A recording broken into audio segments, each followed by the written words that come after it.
ইসলামের বাণী পৌঁছে দিচ্ছে প্রতিদিন।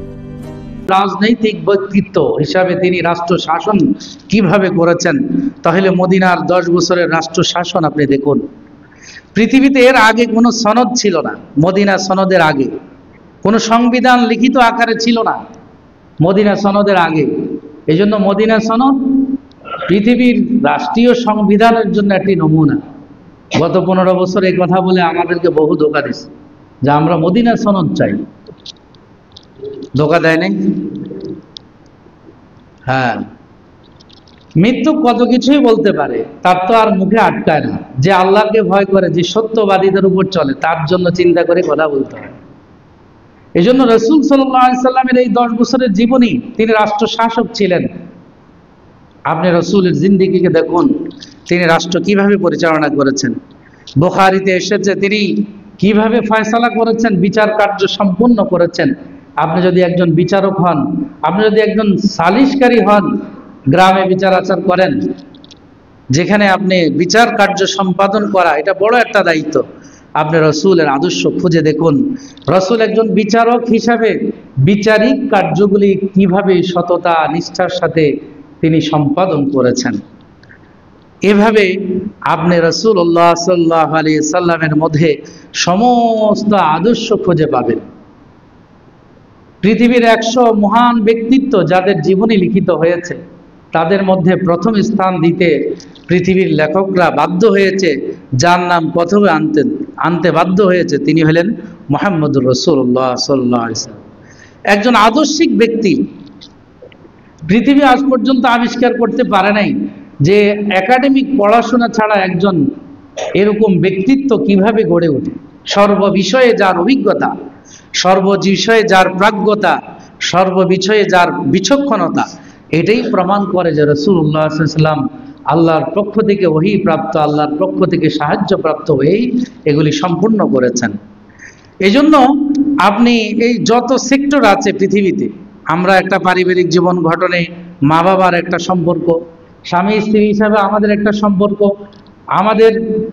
আমরা কর্মক্ষেত্রে মালিক আর শ্রমিকের একটা সম্পর্ক গড়ে উঠাই, আমাদের যারা আমরা কৃষি কাজ করি তাদের একটা সম্পর্ক জমি ওয়ালার সাথে গড়ে ওঠে। এভাবে আপনি সকল সম্পর্ককে যদি দেখেন, তাহলে রাসূলুল্লাহ সাল্লাল্লাহু আলাইহি সাল্লাম হবে আপনার জন্য একমাত্র অনুসরণীয় ব্যক্তিত্ব। আজকে অর্থনৈতিক সেক্টরে, রাজনৈতিক সেক্টরে যত আদর্শ পৃথিবীতে এসেছে, রাসূলের মতো আদর্শ পৃথিবীতে কেউ দেখাতে পারে নাই। আমি সিম্পলি বলি, সমাজতন্ত্র পৃথিবীতে সাম্যবাদ, কমিউনিজম প্রতিষ্ঠার জন্য এসেছে এবং তাদের স্লোগান ছিল কেউ খাবে কেউ খাবে না, তা হবে তা হবে না, তা হতে পারে না। সেই রাশিয়া যে ইজমের উপরে প্রতিষ্ঠিত হয়েছে, সোশ্যালিজম, কমিউনিজম, সেই ইজম বাস্তবায়ন করতে যে সমতা রক্ষা করতে পারে নাই। একজন আর্মি অফিসারের বেতন 10,000 রুবেল দিয়েছে, আর একজন সাধারণ শ্রমিকের বেতন দিয়েছে 5 রুবেল। রুবেল রাশিয়ান মুদ্রার নাম। সমতা রক্ষা হইল কই? এগুলি শুধুমাত্র স্লোগান, বাস্তবতা দেখাতে পারে নাই। মিস্টার এলসন বলেছেন, মন্তব্য করেছেন যে সমাজতন্ত্রের খারাপই, অসরতা তার যে এত খারাপ, এটা ইজমটা, এটা আমরা রাশিয়ার মতো মহাদেশে বাস্তবায়ন করে 74 বছর লেগেছে তার খারাপই বুঝতে। আমাদের উচিত ছিল আফ্রিকার কোনো ছোট্ট মহাদেশে প্রথমত এটা অ্যাপ্লাই করে এটার ভালো এবং খারাপ দিক দেখে তারপরে একটা মহারাষ্ট্রে এটাকে বাস্তবায়ন করা। সেই রাশিয়াতে অর্থনৈতিকভাবে থুবড়ে পড়েছে, সমাজতন্ত্র কায়েম করতে যেয়ে আজ পর্যন্ত মাথা উঁচু করে দাঁড়াতে পারে নাই। স্লোগান তো সুন্দর ছিল যে সমতা রক্ষা হবে, কেউ খাবে কেউ খাবে না, শ্রমিক মালিক, এই ভারসাম্যতা যেটা ক্যাপিটালিজমে পুঁজিবাদী অর্থ ব্যবস্থায় হয়, সেটা আমরা রাখবো না, সবার মধ্যে সমতা রক্ষা করব, পারে নাই। এবং লেনিন আর কার্ল মার্কসের সেই মূর্তিগুলি যে পূজা করেছে, যে দৃশ্য আমরা 5 আগস্টে দেখেছি, আমরা আগে বলেছি এগুলি বানাবেন না, এটা মুসলিম রাষ্ট্র, এটা মূর্তির রাষ্ট্র পরিণত করিয়েন না।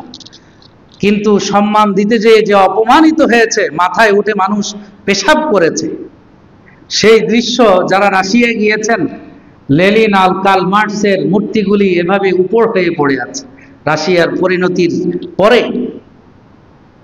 সুতরাং যে যত ইজম পৃথিবীতে দিয়েছে মুক্তির জন্য, কেউ মুক্তি দিতে পারে নাই। নাৎসিবাদ, ফেসিবাদ, যেটা আজকে আপনার গালিতে পরিণত হয়েছে। আপনারা যদি রাষ্ট্রবিজ্ঞান পড়েন, পলিটিক্যাল সায়েন্সের বইগুলিতে আছে এই ফ্যাসিবাদের জন্ম কিভাবে, নাৎসিবাদের জন্ম কিভাবে। এটাও কোনো অত্যাচারের ভূমিকা নিয়ে পৃথিবীতে আসে নাই, তারাও মুক্তির স্লোগান নিয়ে আসছে। কিন্তু আজকে কাউকে গালি দেওয়ার জন্য, রাষ্ট্রীয়ভাবে ফ্যাসিস্ট বলে কাউকে গালি দেওয়ার জন্য এই ইজম, এই শব্দটা একটা গালি রূপান্তরিত হয়েছে। ঠিক না ঠিক?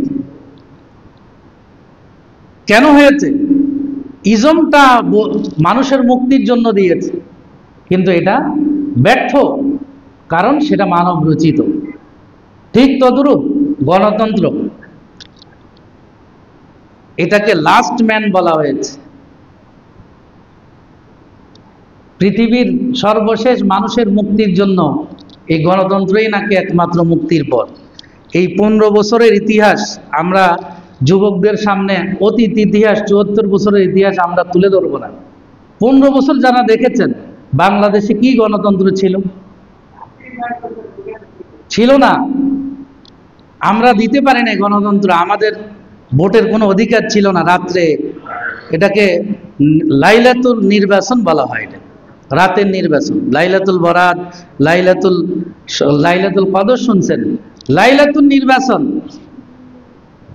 ওই সেই আমেরিকানরা, পশ্চিমারা তো কিছু করে নাই, তারা তো ধাক্কা দিয়ে তাকে ফেলে দেয় নাই, বৈধতা দিয়েছে। সে জাভেদ পাটোয়ারির মতো একজন নিকৃষ্ট পুলিশ অফিসারের থিওরি নিয়ে এটা বাস্তবায়ন করা হয়েছে।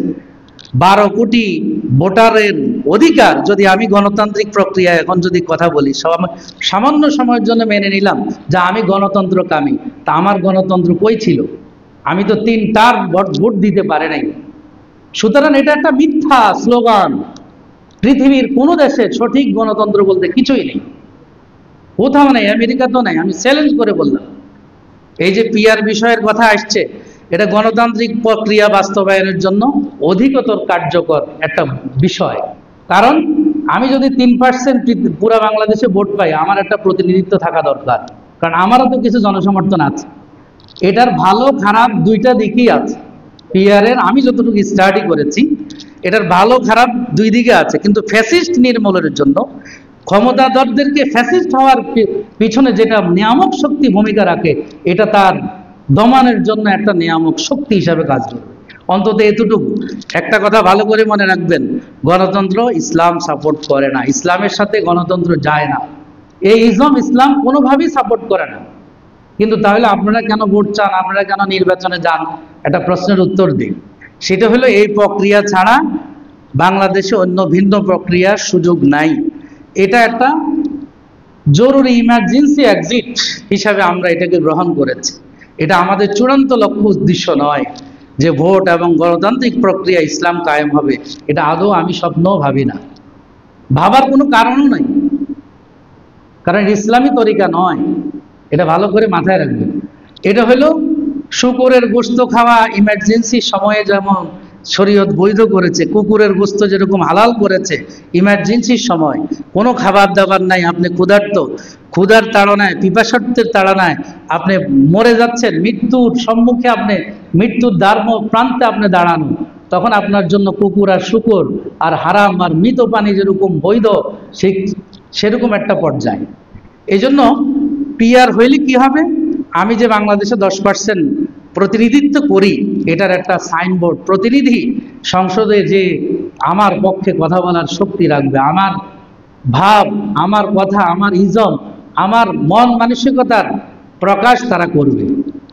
এটা হলো বড় সুবিধা। এবং যখন সংবিধান প্রণয়নে, রাষ্ট্র গঠনে আমার 10% লোক থাকবে, আরেকজনের 20, আরেকজনের 25, তাহলে একজন ক্ষমতাধর ব্যক্তি যারাই রাষ্ট্রে ক্ষমতা আসুক, তাদের আর ফ্যাসিস্ট হওয়ার, তাদের আর স্বৈরাচার হওয়ার পথ বন্ধ হয়ে যাবে। অন্তত এতটুকু উপকার বাংলাদেশের জন্য প্রয়োজন বর্তমান। যারা চায় না এরা তো এই যে এখন এই 6 মাসে যা করছে, 1 বছরে যা করছে, মানুষ তাদের এই আমলনামা পেয়ে অত্যন্ত নাখোশ, অত্যন্ত নাখোশ, ঠিক না ব্যাটি? তাদের আমলনামা তো সবাই সামনে, কেয়ামতে না আল্লাহ আমাদের সামনে তুলে ধরবেন, এটা তো এখন স্পষ্ট। এখানে কোনো মনকার নাকিরের প্রয়োজন নাই, কারণ প্রত্যেকে প্রত্যেকের এলাকায় বসবাস করে, প্রত্যেকে ব্যবসার সাথে কোনো না কোনো ভাবে সমাজের সাথে জড়িত, তারা সকলেই তাদের আমলনামাগুলি দেখে ফেলছে, ঠিক না বেটি? আমলনামা স্পষ্ট। এরা যে রাষ্ট্রীয় ক্ষমতায় আসলে কি করতে পারবে এটা মানুষ বুঝে ফেলছে, আর যে বুঝে না হে গাদা গর্দব, হের আর বুঝার শক্তি নেই। উলাইকা কাল আনাম বাল হুম আদল সুম্মুম বুকমুন উমিয়ুন ফাহুম লা ইউবসিরুন। আল্লাহ এদের ব্যাপারে বলছে যে চোখ থাকিও অন্ধ, চোখ থাকিও কি অন্ধ। এই জন্য জাতীয়তাবাদও ইসলামে সমর্থন করে না। জাতীয়তাবাদ কি?